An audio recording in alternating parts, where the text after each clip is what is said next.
I think is being enjoyable is playing the game right and to be honest, trying to kick somebody's ass.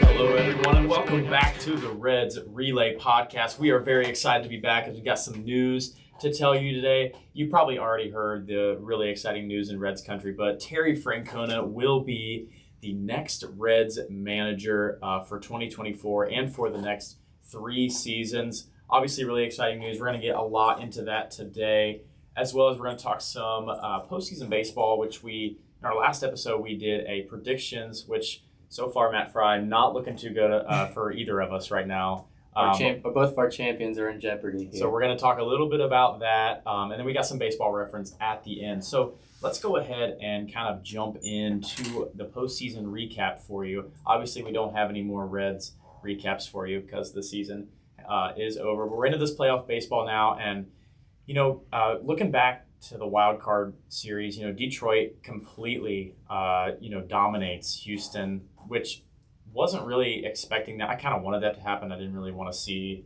Houston, back in the later rounds of the postseason. They've been there so many years, but the Tigers absolutely dominate them. Terry Francona has been great.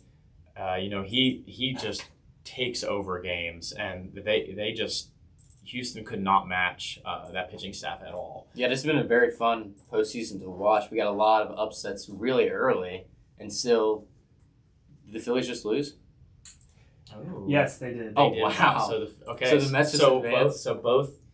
Both of Matt Fry's championship and your champion, right? Yeah. Your World Series champion. And your champion. Yeah, but I have the Yankees still in. Yeah. Yeah, sorry. We just got a Jeff Passan tweet 1 minute ago that the Mets just beat the Phillies. So the New York Mets are going to advance. We'll get to that here in a little bit. So yeah, the Tigers win that series, and they're currently playing Cleveland. They're up 2-1 after winning today. I going into that series, the Cleveland and Detroit series, I felt like you have Terry Francona with Detroit, but after that, it's a lot of mix and matches, a lot of bullpen pieces. They've been kind of using 5 to 6 pitchers almost every game, except for the Screwball games. But Cleveland, I think their rotation's not, elite by any means, but I think they have more good arms than Detroit has. So I kind of felt like they were going to kind of handle them in that series. And their offense has been great with Jose Ramirez and Josh Naylor and Stephen Kwan kind of leading the way there. But Detroit has just been so resilient and continued to show that they belong in this postseason. And then jumping down, to the Kansas City and Baltimore series, Baltimore just continues to struggle in the postseason. I think that's 9 straight losses in the postseason for them. So Kansas City sweeps them 2-0. They just looked in complete control the entire time and really didn't have to score a lot of runs. It was a pretty low-scoring series. Yeah.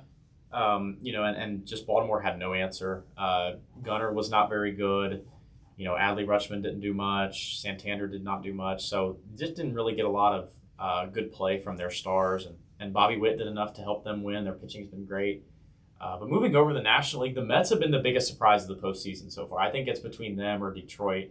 The Mets have, I know the Brewers have had, that they're kind of like Baltimore where they've had that postseason, the postseason woes recently. They haven't really been able to get out of the first round, but I really didn't think that the Mets, I had the Mets beating them, but I also thought that there was a very good chance that Milwaukee was going to, just overpower them with their offense, but that just was not the case.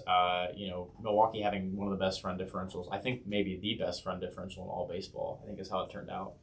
And just really didn't have, it was a weird series, a lot of back and forth, but the Mets were able to just find a way to win games and a lot of clutch hitting. Pete Alonso hits a 3-run homer. Yeah, he was homerless in like 40-something at-bats and slumping through the series and takes probably the second best closer in all baseball yard, the opposite it's way. happened twice this postseason with lockdown closers. Yeah, and we'll get to that here in a second as well. But yeah, Devin Williams gives up 3 runs, and on a 3-run homer, and just just sucked the life out of that stadium. And I will say it was kind of nice to see. How we all in Reds country feel about the Brewers, but it was good to see. And the Mets have been a great story. And obviously, we just heard that they have beaten the Philadelphia Phillies. So Phillies were probably the favorite, I would say, maybe the Dodgers to win the World Series this year.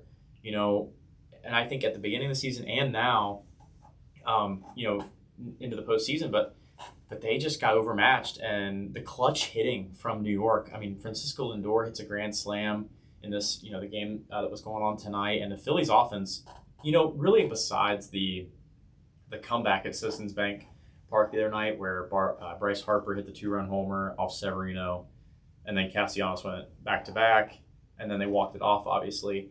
Other than that, they really have not had a lot of offense. It's been pretty quiet from Philly, and you know they go home, and it's kind of crazy. But that's what I love about baseball. That's what makes it so great, and it's just the ability that any team can get to the postseason, no matter the personnel you have, and any team can make a run in the postseason. It's just who's hot.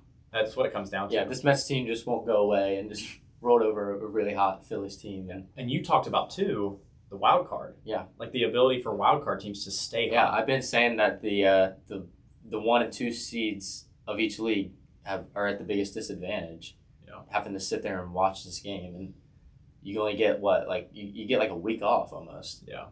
And I think the other thing, too, is the Mets have had to go through a lot of adversity. They didn't play at home for, was it 2 weeks?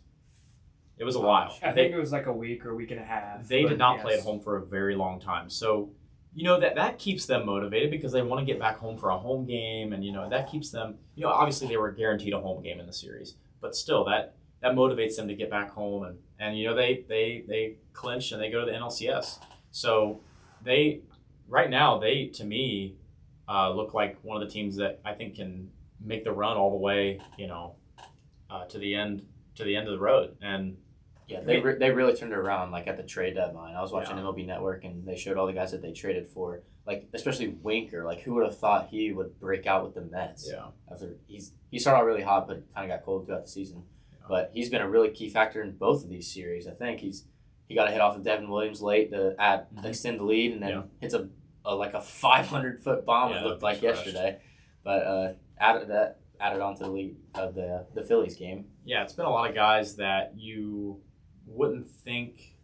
I mean, obviously Pete Alonso's been good, and then Francisco Lindor hit the grand slam tonight. But really, other than the grand slam, Lindor, I know he had the clutch hitting with Atlanta when they were playing in Game 162, but really in the postseason, Lindor's been pretty quiet, and then he broke out tonight with the grand slam. So we'll see where they go. But then jumping down to I'm going to call this the drama section of the playoffs, where you've got the Atlanta Braves and the Padres. The Padres just overmatched the Braves. I don't think the Braves, I think they were too banged up. And we talked about that in our predictions, just about how banged up they were. And it was going to be hard for them to withstand using pitchers. I mean, like a guy like A.J. Smith-Shawver, who does not have a lot of experience. You know, the Reds saw him last year and roughed him up, and just hasn't really looked good in the pros yet. And they got a lot of young arms. That's how the Braves operate. You know, a lot of young arms in the rotation, and obviously not having the personnel to be able to, they have a good lineup still, but not having Acuna, not having Strider, Austin Riley. You know, you have a shell of what Ozzie Albies is supposed to be, just because he's been banged up this year. And Michael King, the game was at Game 1. I think it might have been Game 1. Yeah, Michael King, 12 strikeouts. I mean, it made them look bad. They looked horrible. I haven't seen a Braves team look that bad. You know the last time I saw a Braves team look that bad in the postseason? Trevor Bauer. I mean, seriously, that's the best comparison I can make to that, is when Bauer pitched against them in the wild card, and Bauer, I think, had like 11 strikeouts in 8 innings. Obviously, the Reds lost that game, but yeah, so they just overmatched the Braves. And then right now, they're in complete control of this Dodgers series. I know last night they led 1-by-1 run, but you take one swing away from Teoscar Hernandez, and that's a blowout. I mean, the Padres probably keep that momentum and score more runs. And I think they're in complete. I don't know what you think. I'm curious what you think about this, but I really think the Padres are in complete control of that series. Yeah, I think all the pressure's on the Dodgers here. They have to win this, and if they don't, they have to talk about maybe firing their manager. Like, he's been here so many times and just cannot get a championship. And some of the best rosters, and one of the best rosters in baseball. I mean, the most expensive roster. Yeah, you have Ohtani and Freeman and Betts and Teoscar Hernandez, but I think the downfall for them And I know they're not healthy pitching wise. I know Glasnow's out. Walker Buehler has been a shell of himself this past year, coming off Tommy John. But I think that their pitching staff, with the inability for them to stay healthy, is what keeps them from going deep in the postseason. Starting pitching is so important. Pitching in general is important in the postseason. And that's why I think teams, like Kansas City and the Padres, I think they are probably the two sleeper teams, going into this postseason. But their rotations and their bullpens being as good as they have been makes them a really big threat in the postseason. And to me, I would say if I was picking now, I would probably take Kansas City and the Padres. And Cleveland's got a great bullpen, but I think their very young starting pitching might start to hurt them. And we're kind of seeing that a little bit now. Right now it's kind of their offense. They got shut out today, but it's. I think Cleveland's going to turn it around, though. I think Detroit is not going to be able to hold that. They're not going to be able to use 6 guys every time and dominate. I mean, you have to flip a coin for each guy, and if it lands heads, he pitches good. Yeah, that's kind of carried them the last half of the season. The reason they made the playoffs and have never really had like a setback with it. So I kind of got off on a tangent there, but yeah, the Padres and Dodgers are playing. They play tonight, and Padres lead 2-1, and they're in San Diego right now, so they could easily clinch the series. The Dodgers are throwing a bullpen game. So. Yeah, so we don't know what we're going to see in that game. Who's pitching for the Padres? Give me a second, I'll look it up. So yeah, they took a big loss though with Musgrove. Yeah, the elbow injury. And then they threw Michael King last night, and he actually looked. I thought he was going to throw really well, and I don't think he threw bad. I think he made one mistake to Teoscar Hernandez, but really, I think the Dodgers are in trouble. I really think that they are in trouble. Mookie Betts has not been good in the postseason. He went Freeman just got scratched. He looked really hurt though last night. He got that base hit and limped off the field, but he wants it. But yeah, and Miggy Rojas got hurt last night too. Their shortstop. But I think, and I call it the drama part of the bracket because there's a lot going on right now with the Manny Machado situation. Throwing the ball into the dugout, and obviously I think this is the best rivalry in baseball right now. And I know the Red Sox Yankees is a big deal, but these two teams have been in the playoffs the last 3-4 years. Dodgers have been in a lot longer than the Padres, but these guys hate each other. I love watching this series. When the start of the game 1, I think, when Profar robbed him and he thought it was a home run, and then Machado going in with a dirty slide, which is a lot of controversy there. And then again last night, he faked robbed Mookie Betts, and it's just fun to watch both these teams go back and forth.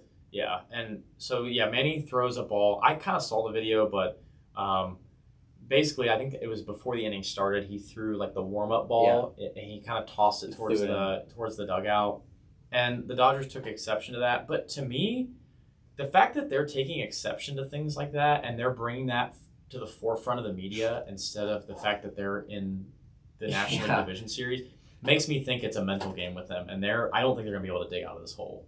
Just go up and win, and you won't do it. Yeah, and I think that's why these teams do these things, because the Dodgers are the cream of the crop when it comes to Major League Baseball right now. Like, they are the highest paying team. They're probably the most, them or the Yankees are the most popular team in baseball. There's so many Dodgers fans. They're worldwide now with Shohei Ohtani. So these teams, much like a Kansas City Chiefs, or a Golden State Warriors, these teams that are in it every single year, they're going to come at your throat. And, they're going to try to get an edge any way they can. And I think the Padres have done that. And I think they're successful right now. And I think this is exactly what they want. They want the media to think, and they do, they hate the Dodgers, but they want the media to see that they hate the Dodgers. Yeah, Machado has done this his whole career though, getting under people's skins, and especially with Tatis agging it on with the fans in the outfield, and it's working. And it's working. It's in all their heads. And Petco Park is a madhouse during the postseason, and it's been really fun to watch. I mean, the games are so electric. Every time Tatis hits a ball 400,000 feet, it's some of the most electric things I've ever seen. And this postseason as a whole has been so good. A lot of upsets, clutch hitting, really, but a lot of good clutch hitting and some offense, but a lot of really good pitching too. Michael King, we talked about. Terry Scooball's been great, So it's been a really good postseason. We're definitely getting your money's worth watching these games, but I do think the Padres are in control of that series, especially tonight going to be in San Diego. But I will say that it's clutch. It's crucial for them to close out tonight because you don't want to go back to LA. Tied series. Obviously the pressure's still on the Dodgers with them being a 1 seed, but I think if you're the Padres, you want to close tonight, and you don't want to mess around with a really good team. You could have Shohei hit 3 home runs in Game 5. I mean, he has that ability, so you don't really want to. You don't want to have to mess around with that, I guess. The Padres have Dylan Cease starting on short rest tonight. Okay, he didn't throw great. Right? I thought he pitched pretty good. He only gave up 1 bad swing, and it was the 3-run homer to Ohtani. That's right. Okay. Yeah. But either way, this Padres team they have Michael King, Dylan Cease, and Yu Darvish at the 3, and then worst case scenario for a Game 5. And their bullpen's really good too. Yeah, Tanner Scott has been lights out. Suarez has been lights out. I'm looking at. I wanted to look at his last start, which was against. Who, Cease? Yeah, the Dodgers. Was that? I thought it was Game 1.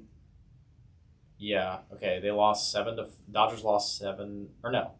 Padres lost 5. 7-5. Yeah. He went 3 1/3, 5 earned runs. So not great. I mean, well, if you look at it like that, he got pulled early, and he's going to be off of a lot of rest. So it doesn't say how many pitches he threw. 82 pitches. Oh well. So I mean, yeah, he's not he's not. How many super days taxed. ago was that?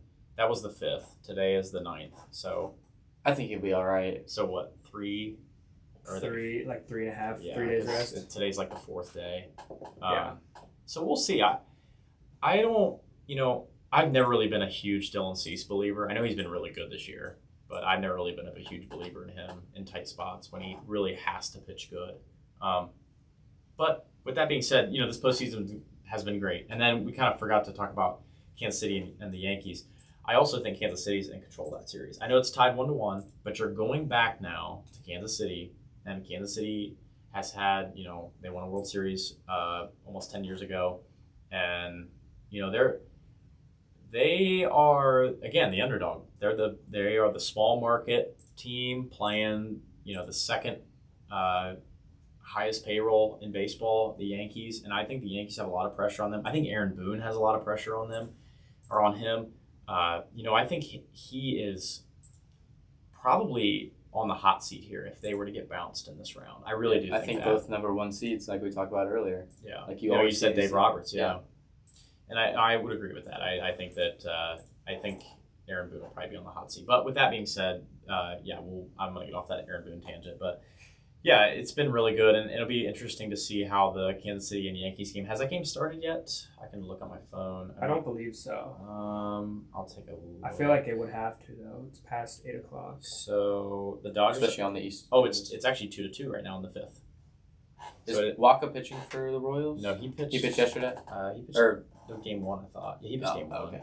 Okay. Seth Lugo is on the mound. 5 innings, Lugo, 2 runs, 4 walks for Seth Lugo, which is kind of interesting. Bobby Witt had a bad postseason. 286 OPS, 143 average. He's currently hitting right now. The Royals actually just tied it 2-2. The Yankees, I assume they hit 2 solo home runs, is what I'm assuming. They did not. Clark Schmidt is pitching for the Yankees, but he got pulled for Clay Holmes. Clay Holmes has been a really big disappointment for them this year. He's blown, I think they said 13 saves this year, which is such a crazy stat. I mean, we talk about Alexis Diaz a lot, like him blowing saves and stuff, but 13 saves, I mean, I don't know how you are even on the postseason roster. I know he's a solid pitcher, but 13 saves is a lot. That's a lot of saves. So yeah, Luke Weaver's actually closing for them now. There's a lot of former Reds in this postseason. There is. Tommy Pham, Jesse Winker. Don and Solano. Yeah, there's a bunch. There's definitely a bunch. But yeah, this postseason has been so fun. I hope everyone out there is getting a chance to sit down and watch some of these games because it's such good baseball. Nothing beats the postseason. Like, there's no bigger game than the Super Bowl. Like, in sports, there's no bigger game than the Super Bowl. But as a whole, baseball postseason, it's not even close. Not even close. I mean, it's really not.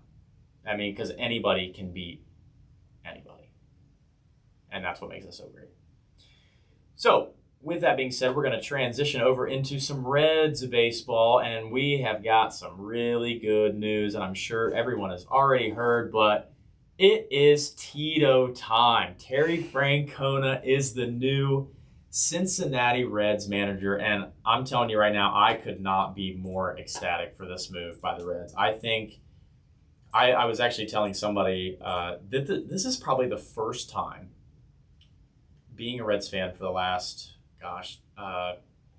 10 plus years, actually being able to remember and watch Reds games, that I wanted them to go do something that was a little bit out there, not like I want them to get this backup catcher, right? Like, I wanted them to do something that was going to maybe like change the trajectory of the organization or really like make an impact move.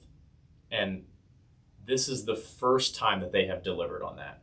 I said in the previous episode, when we were talking about managers, we both kind of agreed that Skip Schumacher was probably going to be the most realistic move that they were safest, the cheapest, and yeah. Previously in years past, that's usually the guys. That we talked about him being probably the move they were going to make. And that was probably, that would have been the Reds, they got Skip Schumacher. And I would have been fine with that.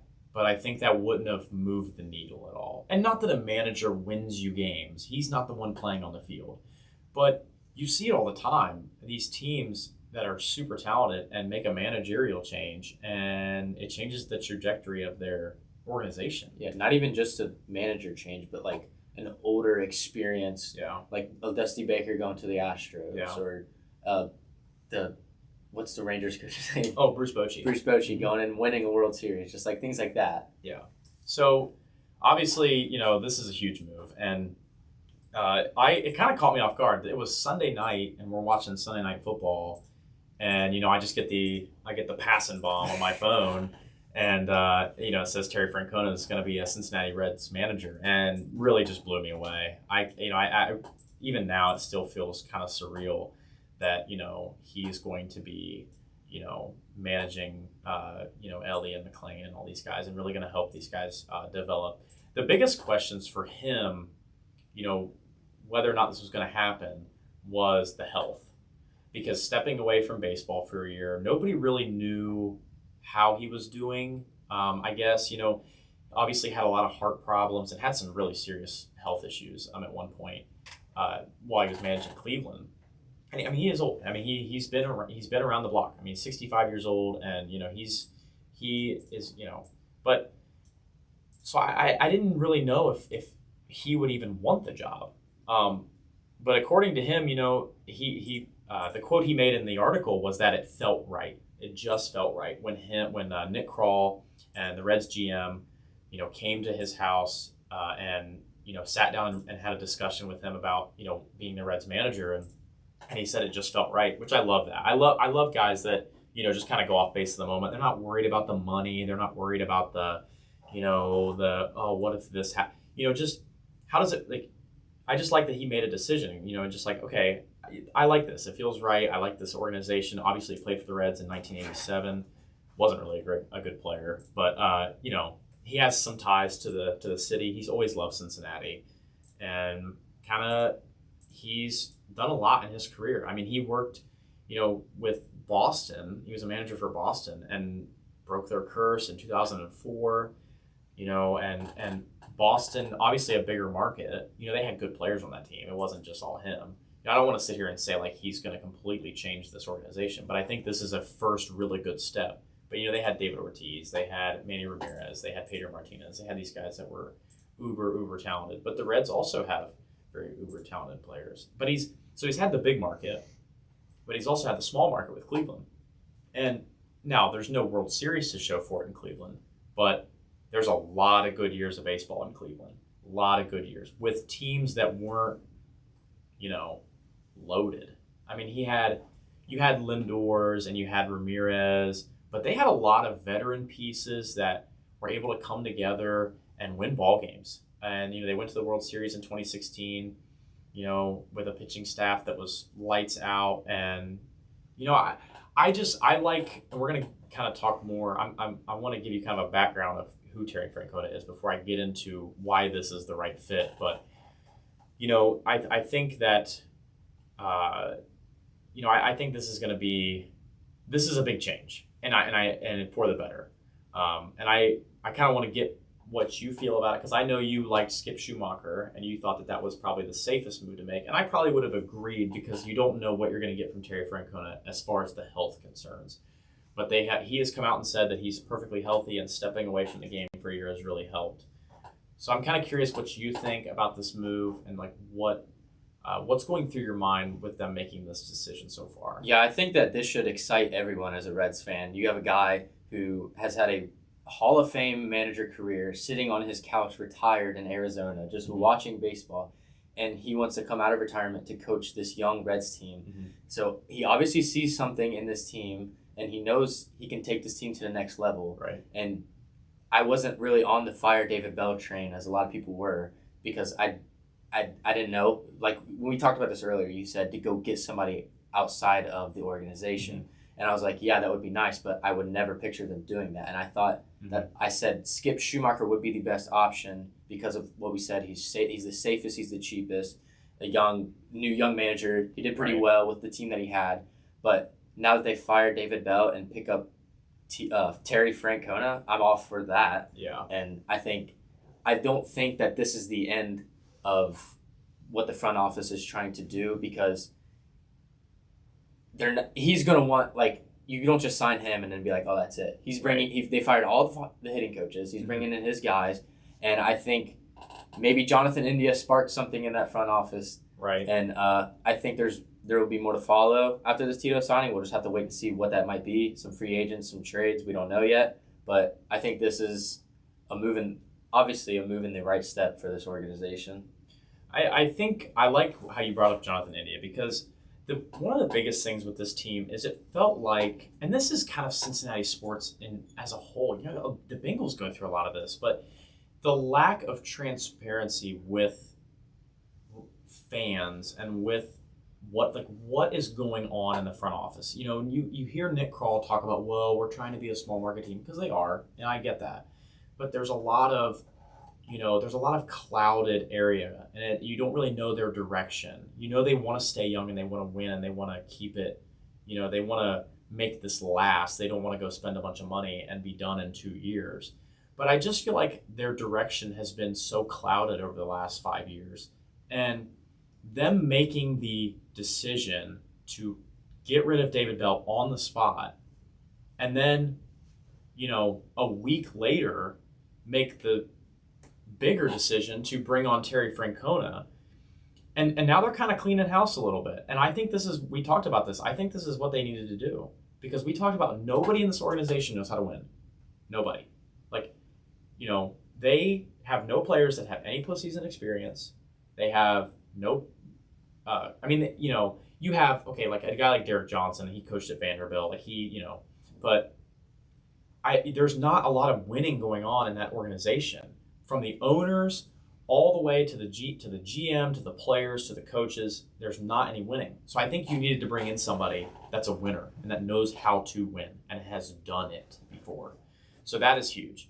And so I think you're starting to get the fans are starting to get more of an idea of what is going on, with the Reds. And like you said, they fired their 3 hitting coaches. I'm trying to get their names because I forget their names. I'm looking at it. Where is it at?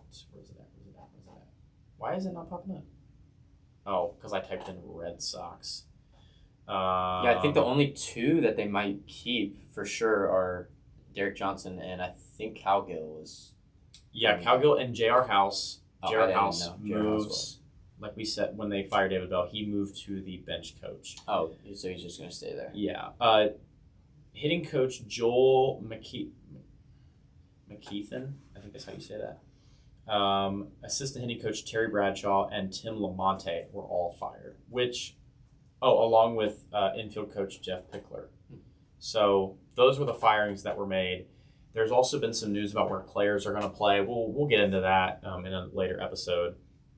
But I think they needed to clean house. I think Derek Johnson's really good at what he does. I think his staff is really good. So I think they needed to keep them. So far, they're doing all the right things. They have everything they have done this offseason. And I said this in the last episode when they fired David Bell and fired the head coaches. They have done everything exactly how they needed to do. They are making the right decisions, and Nick Krall's at the forefront of that. The president of baseball operations, he is at the forefront of that. And I think it's a great move.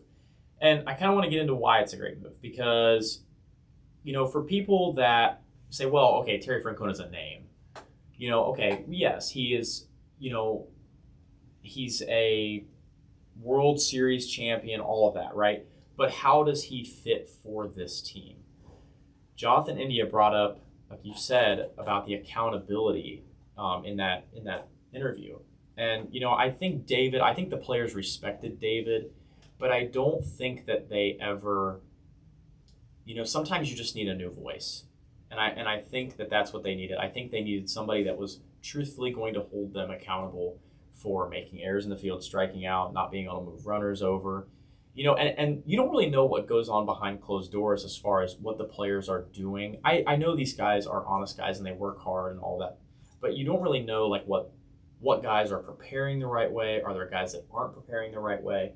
So I feel like, Terry Francona might, be able to nip some of that in the bud, I guess, is a good way to put that. But, and as far as Francona's career, 1,950 wins to 1,672 losses, winning percentage of .538. So he's always been a winning manager.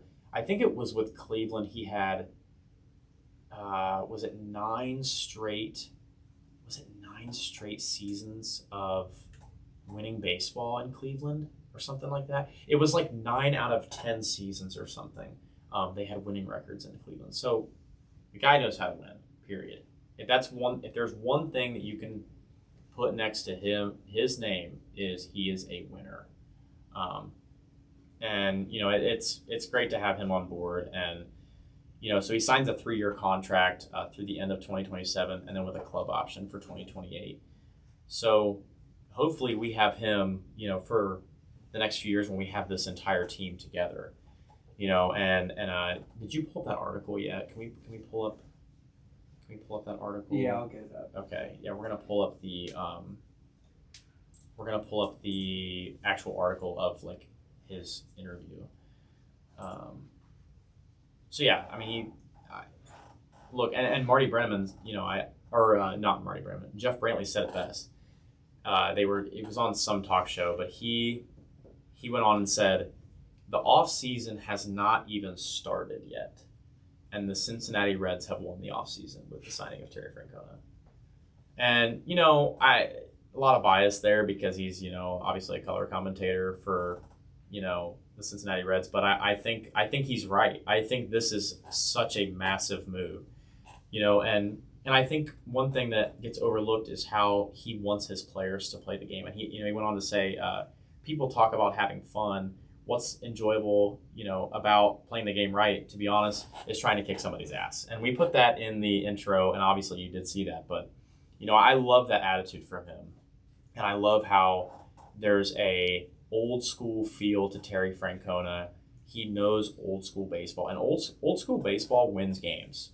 It does. I mean, as much as people want to talk about home runs and the 3 true outcomes, we all know Moneyball didn't work. It didn't. Old school baseball works.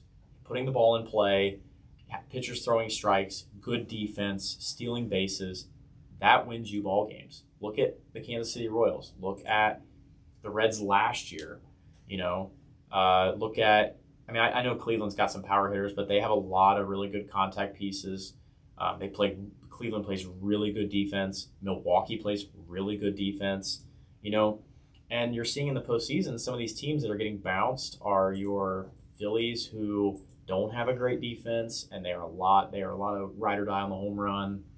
The Dodgers have a decent defense, but they're a lot ride or die on the home run. So I think he brings an old school vibe to the Reds, which I love. Kind of gives you that 1990 feel that I hear everyone talk about all the time. I mean, wouldn't you agree? Like that old school feel kind of.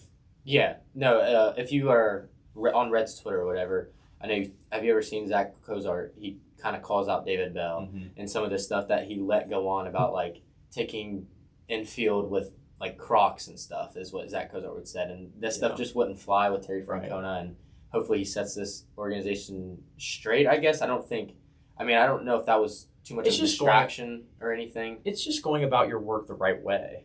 Yeah. And making sure players are doing that. And I think, word he used was organized, being organized, taking spring training more seriously.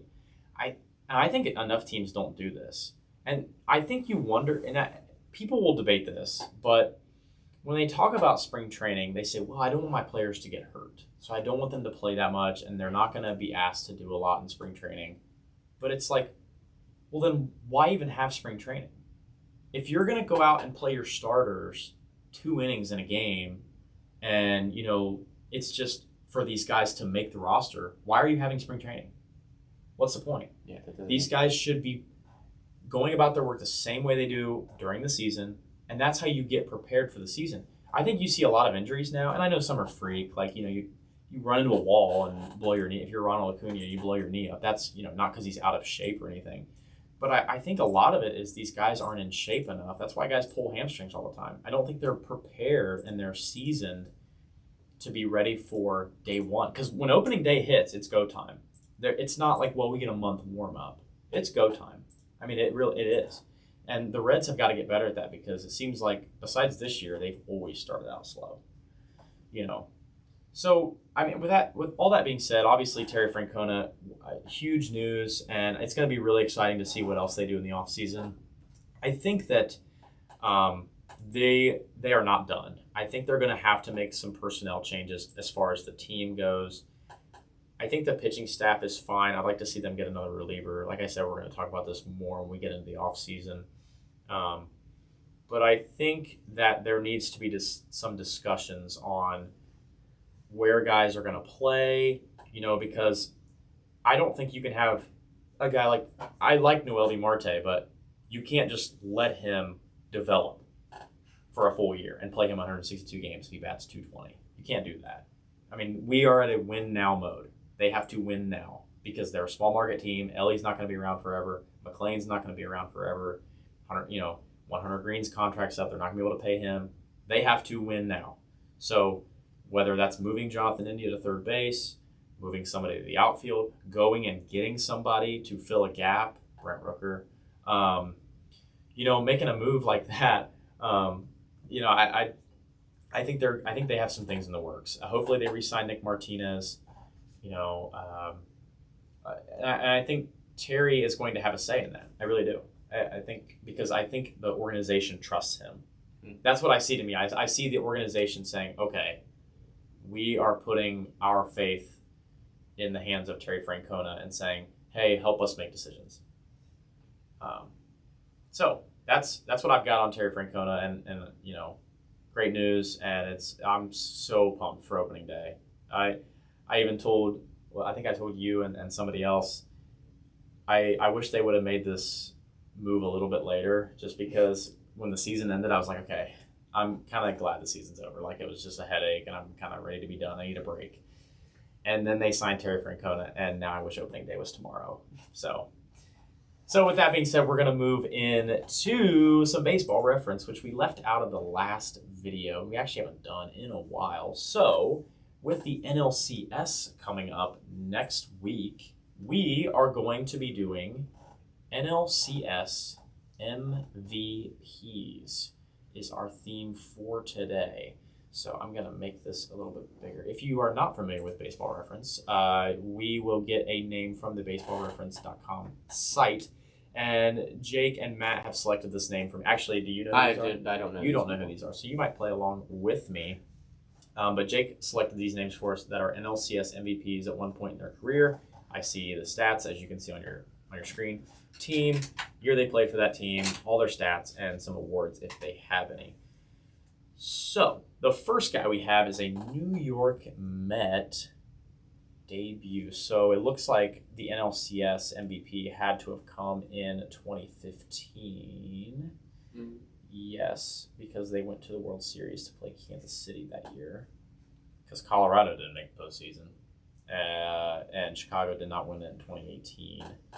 Or they didn't even go to the Washington, no. Yeah, so it had to have been the Mets in 2015. Why can't I make this bigger on my screen? It's not. All right, so... Here, you can use mine. Oh. Okay. You want to swap? I'm not going to know. Are we doing a computer swap? Okay. Here, wait. There we go. We're doing a computer swap. All right. Well, let me make it bigger. Oh, I guess it is bigger. It's a MacBook. I don't know how to use MacBooks. It's fine. It's good. I can see it better than mine. You can do that. Oh, yeah. Maybe. Oh, my gosh. Now I made it smaller. How do I get this to work? Here. Just look off here. Okay. We're actually having oh, I know why. No, we're good. I'll fix it. Here we go. Okay. So we have New York Mets, 2015 NLCS MVP. Wow. Okay, position. So he's an infielder, first base and second base. You don't see a lot of guys play second and first. I mean, the first guy that comes to mind. Oh, okay, I know who this is. Do you know who this is? Okay. Yeah, this guy had one of the best postseasons I've ever seen in 2015. This is Daniel Murphy. That is correct. Sweet. All right, Daniel Murphy. Yeah, that was a crazy postseason in 2015. They ultimately lost to the Kansas City Royals, but a historic postseason run for Daniel Murphy nonetheless. We got another New York Met debut in 2002. And let's see if I can find where this... Okay, so he's a Giant. This is a tough name. I'd be proud if you got this name. I have a name... Oh my gosh. I think I know who this is right away. I mean, because the only reason I'm able to come up with these names is because, like, 2012... those years when the Reds were in the postseason, believe it or not, and they played the Giants. So I have like 3 names in my mind. This is not Ryan Theriot because this was after him, right? This is not Ryan. No, Theriot. that is not. Okay, so this is it could be 2014, but he only played 5 games in 2014, so I assume that's not. So it's 2012, and he's second base and third base. Okay, I think I know who this is. Do you have any clue? No. Okay. Is this Orlando Cabrera? No, it is not. Ooh. Don't we have a soundboard for that? Cabrera? I don't know. I guess we do. Orlando Cabrera. Okay, wait. I can still get this. Ignore the sound. I can still get this. Marco Scutaro? Marco Scutari. Yeah, that's a guy. Marco Scutaro. Yeah, he was a big piece on that 2012 team in the postseason.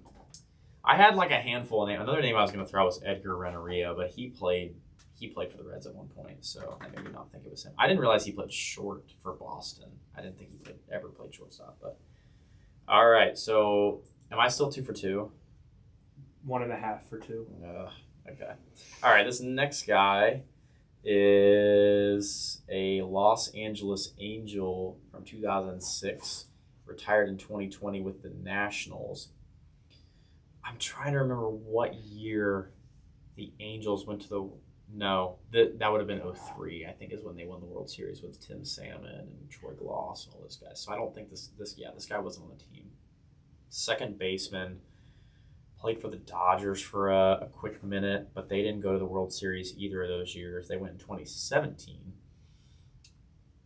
And then he was a Philly and then a Washington National. So this has got to be Washington in 2019. But he kind of played all over the place. And he was an NLCS MVP. Did we have all NL today? Yeah, we did, didn't we? Yes, that was the prompt. Oh, I said NLCS, didn't I? Oh, I didn't even think. Yeah, okay, we'll do ALCS for the next one. I guess I didn't even. Yeah. Nationals? I mean, like, infielders, it's not Asdrubal Cabrera. No, it is not. Oh, I know who it is. But I thought he was the World Series MVP. But now that I'm remembering, it was Steven Strasburg that was the World Series MVP. But this guy hit 2 of the clutchest home runs I've ever seen. One off the foul pole in the World Series, I think. And then, because it was in Houston.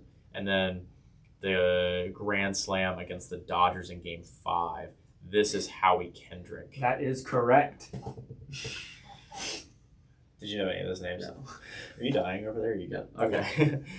So yeah, Baseball Reference 3. I'm calling it 3 for 3 because I had a handful of names and Marco Scudero was one of the names. I just didn't spit him out first. But Marco Scudero and Howie Kendrick. What was our other one? It was Daniel Murphy. Daniel Murphy. Oh, did you go all second baseman?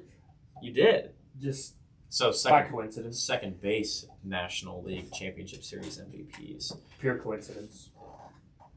All right, so I think that's going to do it for us today. Make sure to follow us on Instagram. When we get to 250, we're going to be doing the giveaway.